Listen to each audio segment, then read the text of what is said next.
So shoot చేస్తున్నప్పుడు చాలా అంటే అప్పటికే చాలా మందికి డ్రైవర్స్కి ఇన్సిడెంట్స్ అయినాయి కొన్ని.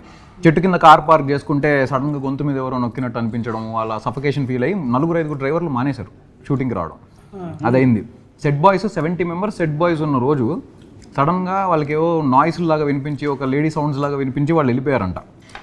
వాళ్ళు సెట్ వర్క్ ఆపేసి వెళ్ళిపోయారు ఆ రోజు నైట్. అక్కడ పడుకోవాల్సిన వాళ్ళు కూడా భయం వేసి వెళ్ళిపోయారంట. ఇవన్నీ నేను వింటున్నా. 75 రోజులు ఇదే సినిమా సెట్లో ఇవన్నీ విన్న తర్వాత బయట షూట్ చేస్తున్నాం ఒకరోజు. అంటే I'm not talking just randomly, ఏదో పబ్లిసిటీ స్టంట్ కాదు, నా దగ్గర ప్రూఫ్ ఉంది, మీకు అది చూపిస్తా తర్వాత. సో షూట్ చేస్తున్నప్పుడు ఆ బిల్డింగ్ 3rd ఫ్లోర్లో ఒకటి నించుని ఉన్నాడు. నేను ఎవడరా వెళ్ళింది షార్ట్ తీస్తుంటే మధ్యలో నించున్నా అంటే ఎలక్ట్రీషియన్ ఎవరో వెళ్ళారు ఏదో సెట్ చేయడానికి, అంటే తొందరగా జరపమని చెప్పి నేను మైక్లో ఫీల్డ్ క్లియర్ అని అరుస్తున్నా.